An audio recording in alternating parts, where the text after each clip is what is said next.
Hi, Brad here, hanging out in the new Man Cave Arcade. Today I wanted to give you an opportunity to check out my Cruis'n Exoticas.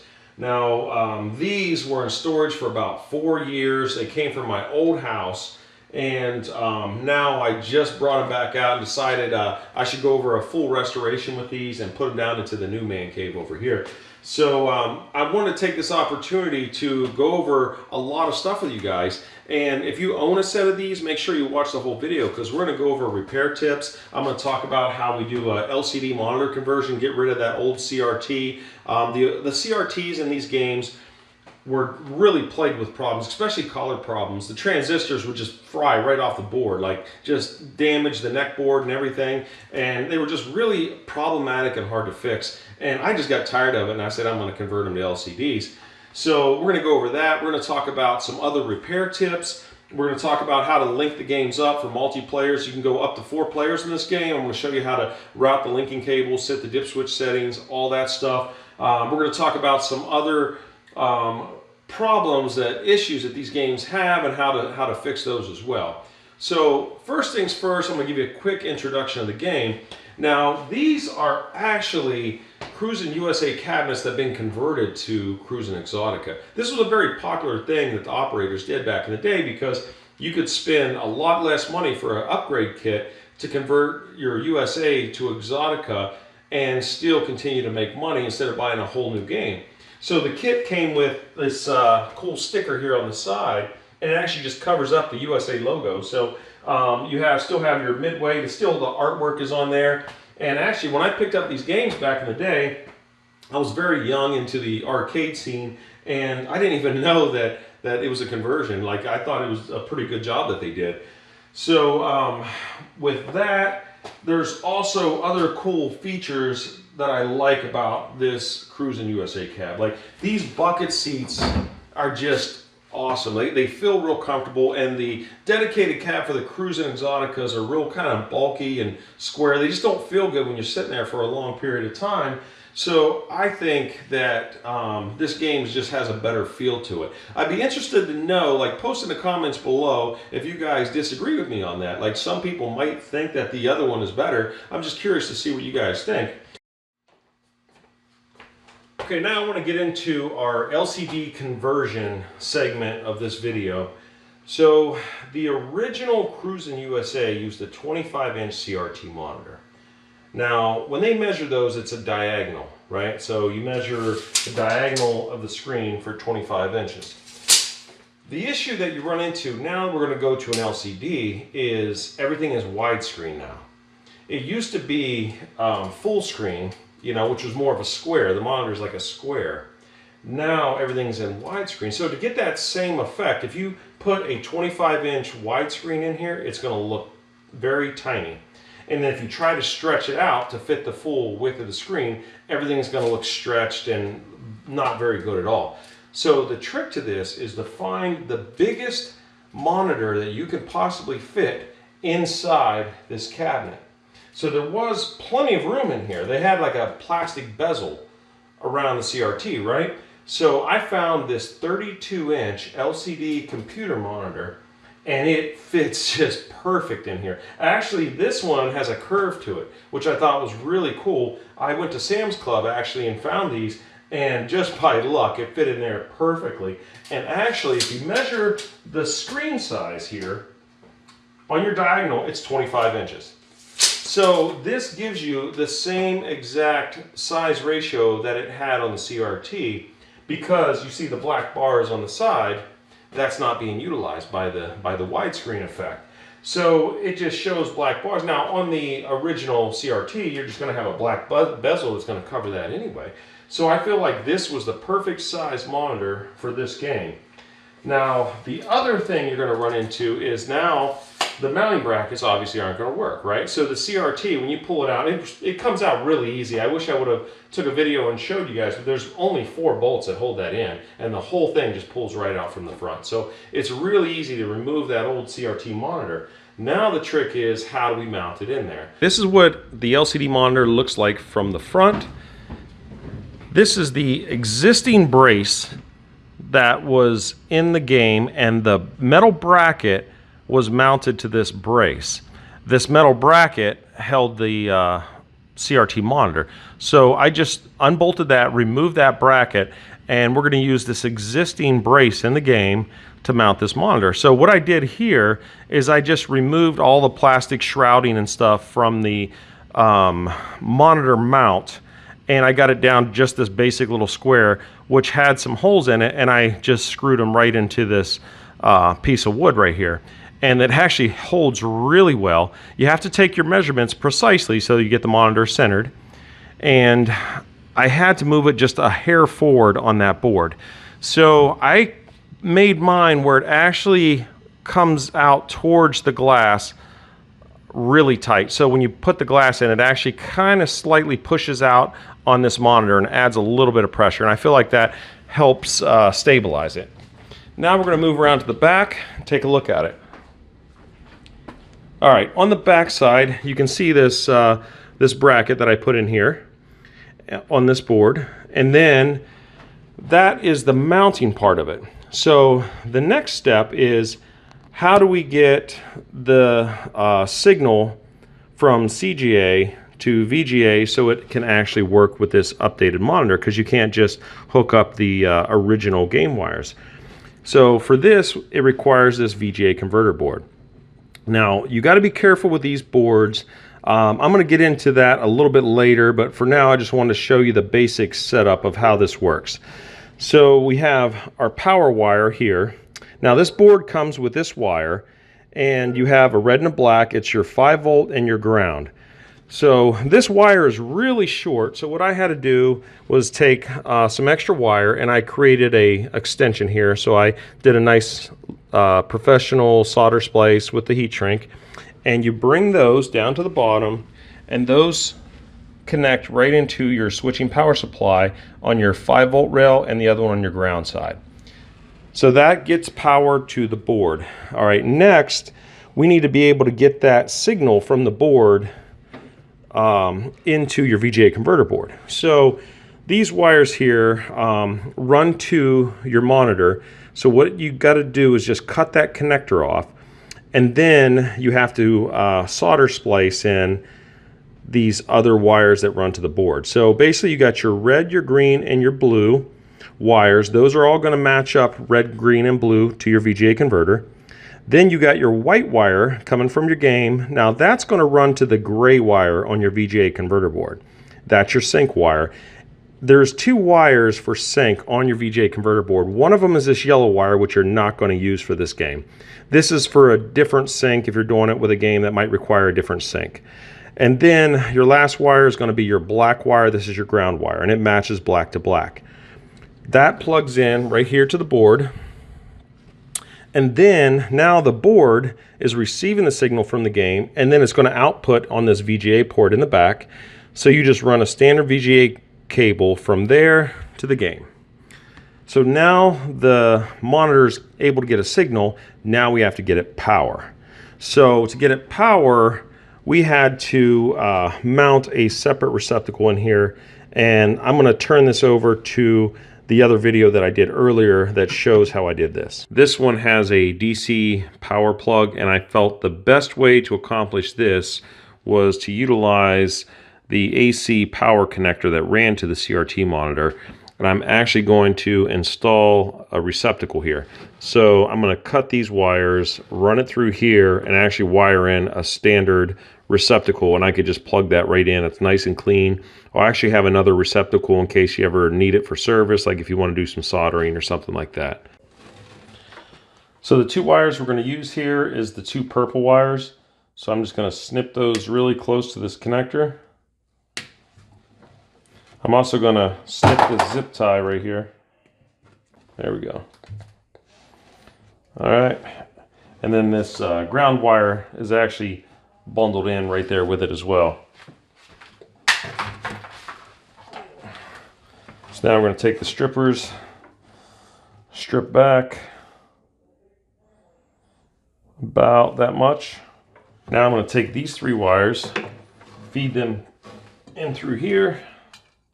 It's only going to need like 2 screws here. If you haven't wired in one of these receptacles before, it's pretty easy. Your green screw is always your ground, and then usually the copper gold color is your hot, and the silver one is your neutral.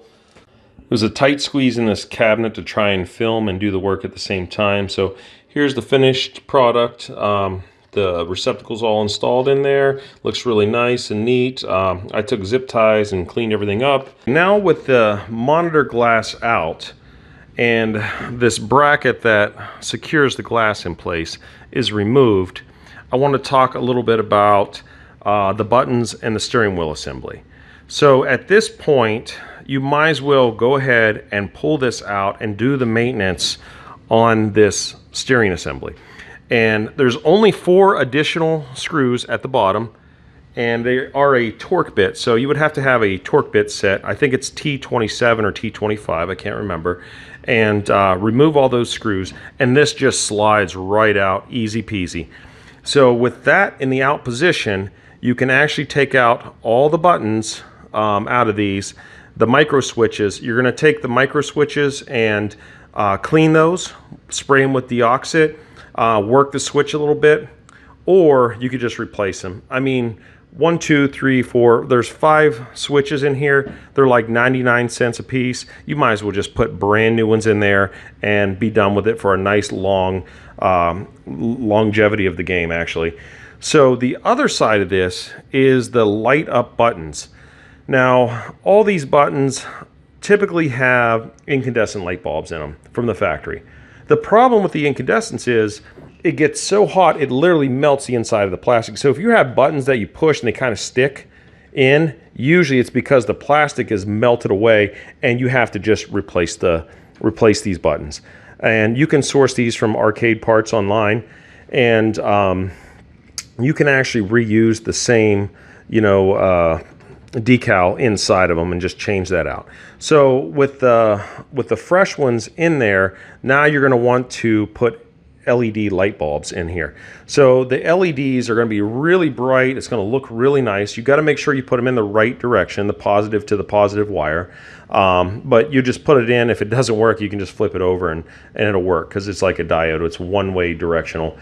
And it looks so much better with those fresh LEDs in there. So that's one tip there.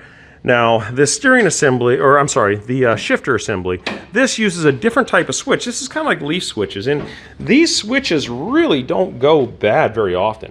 So what you want to do with this assembly out is really just clean those switches really good, hose them down with deoxit, and basically just work this shifter and check it in the settings and make sure that all your switches are activated.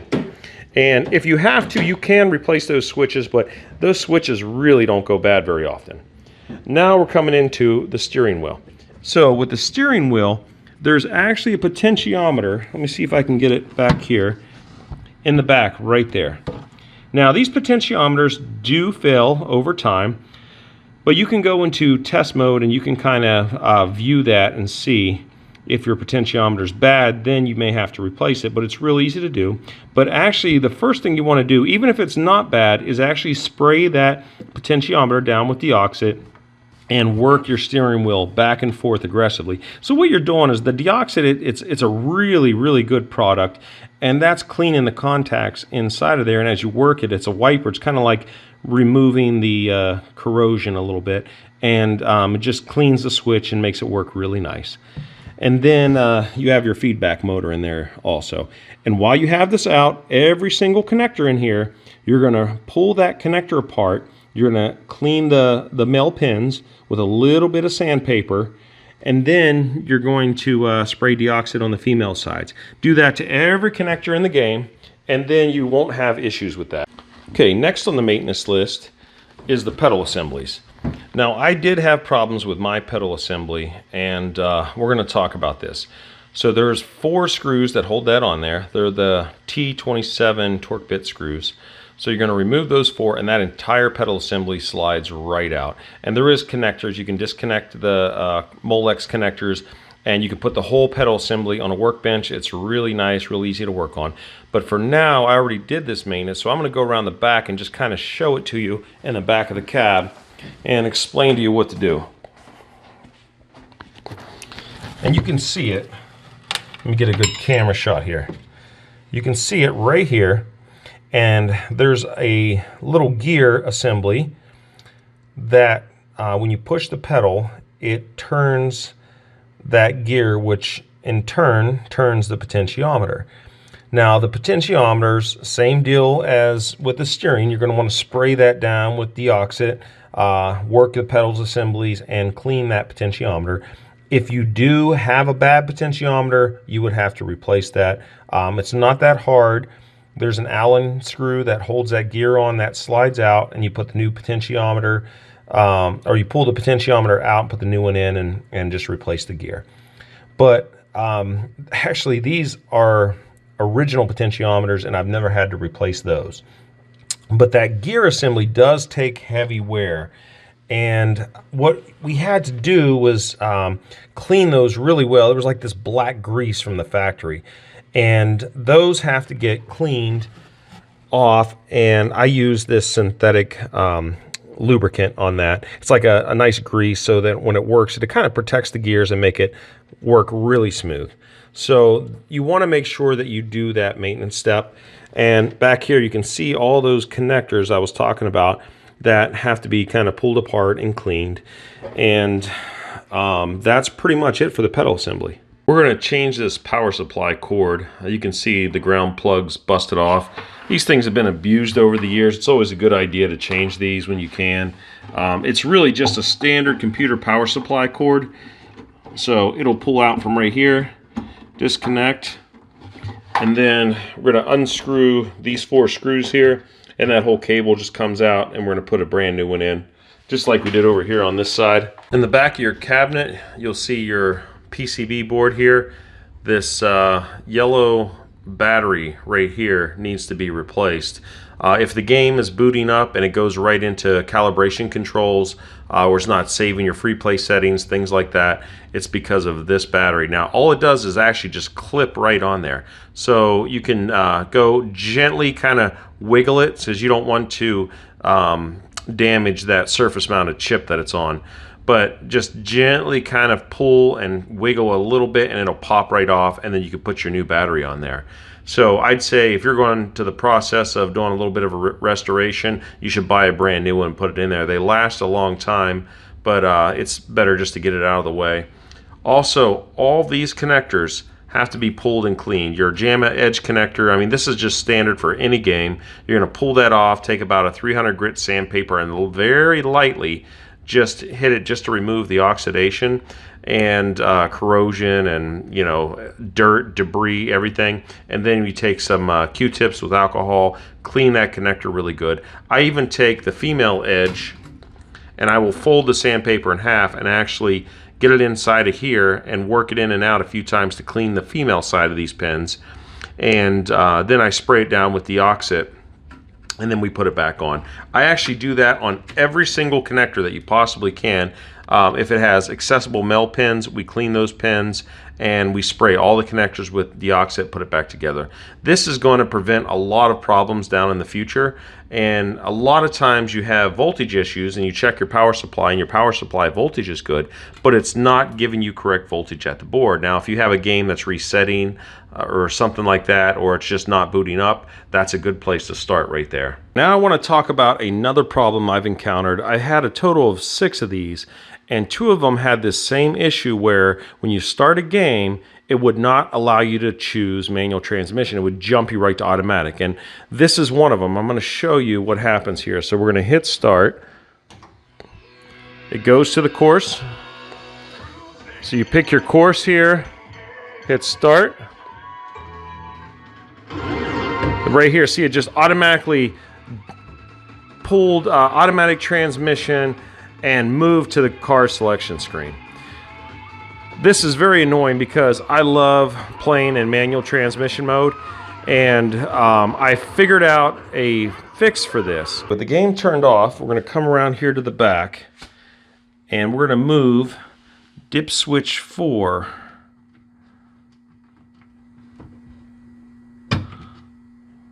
These can be a pain in the butt to move. You need a real small screwdriver. And we're going to flip this switch. Now we're going to boot it back up and watch what happens. Board selection screen. Now look, now I can actually choose manual transmission. However, this creates another problem. We'll go ahead and choose the car. So the problem with this, dip switch 4 is your steering wheel invert. And here, what happens is it changes the orientation of your steering. So it makes it really difficult to play. So what you got to do to counter that is change a wire in the back, and I'm going to show you that. The game turned off again. We're going to come back over here. Now this board on the left, this controls that feedback motor. And the way it works is it reverses the flow of electricity to the motor, making it turn in different directions. So if you're forced to change that dip switch to get the manual transmission to work, and your steering wheel is not working correctly in the feedback mode, then you just take this connector and you turn it upside down and plug it back in. And that will fix that issue. I don't know why that dip switch makes the change for your transmission, but it was a Band-Aid fix that I figured for it, and it actually works. So if you're having this problem, I hope this helps you out.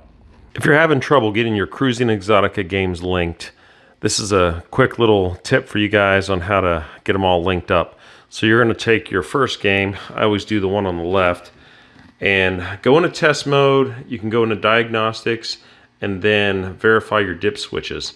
So dip switch number 6 has to be in the on position. That's enabled. And when I'm done here, I'll go around on the back side and show you where these dip switches are. And dip switch 7 and 8 are also very important. So on this one, we've got 7 and 8 in the off position, and you can see it says link game number 1 master. Now on the other one, you have to have 7 and 8 on a different setting. So 7 is on and 8 is off, and you can see it says linked game number 2 slave. And if you have multiples, you can do you know, off, on, and different combinations to make it game number 3 and game number 4. Okay, this is the linking cable right here. Now this is the master game. So the master, it starts out on the lower port. So you're going to come out from player 1, that's set on the dip switch to master, and you're going to come from here, and the cable is going to run over to the other game and plug in to the top, the opposite port. So this is game number 2. Now, if you want to link multiple games, you basically just repeat that pattern off of game number 2. You're going to go down to the lower one, and you're going to plug in, and then on game number 3, you'll plug into the top. And you daisy chain that all the way down, and you got to make sure that your dip switches are set in the correct configuration. And now we're going to open the coin door, and I'm going to show you how to make game adjustments, set it on free play, and all those things. There's a bank of switches right here. There's 4. That's your test button, your volume up and down, and there's like an enter button in there. So we're going to hit this first one, and that's going to bring up our game menu. So in here, you can use the 2 middle red switches to go up and down, and we're going to go into this adjustment menu. Now the one closest to you, the test button, you hit that is like an enter button to come in. Then you could just kind of scroll down. You can see free play here is on. So if I select that, then you can move your up and down and turn it on or off. And you can go down and select all these different settings. Steering wheel power is a big one. I like mine cranked up a little bit to 8. However, make sure that you know the higher that you put this, the harder it works, that feedback motor. It goes all the way up to 10. I've never really had a problem with one, but I don't like to push my luck either. So we'll back out of this. To back out, you go all the way to the far button, and then you can come up to diagnostics. You can go into here, and there's a whole bunch of diagnostics that you can do. Switch test is a good one. You go into here, and you can test for all your switches. We're going to do that real quick. So here it shows your potentiometer readout. If I move the steering wheel, you can see that moving around. You can hit your gas and your brake potentiometers. and you can see if those are working correctly. Now, this should be a nice, smooth number. I'm hoping the camera doesn't glare too bad. Here we go, this is better. This should operate really smooth. If it doesn't, if it's jumpy or jittery, you need to replace your potentiometer or possibly clean it. Down here, this is critical too. We were talking about our shifter earlier. You can put it in each position and make sure that it's registering. Okay, now I want to show you a few tips on this game that you may not be aware of. So we're going to start a game up. Select one of the boards. Then you select your transmission. Now on this screen, if you hit the top button, you can actually change from a whole selection of cars. The one below it changes your character, and the one below that changes the color of your car. And I thought that was a really cool feature there. Another cool feature of this game is if you double tap the gas pedal, it gives you a turbo boost, and your car does a wheelie. Now if you do that when you're hitting a jump or a ramp, it'll actually give you a flip bonus and remove 1 second off of your time. And let me try and demonstrate that. All right. There we go. See that flip and a flip bonus?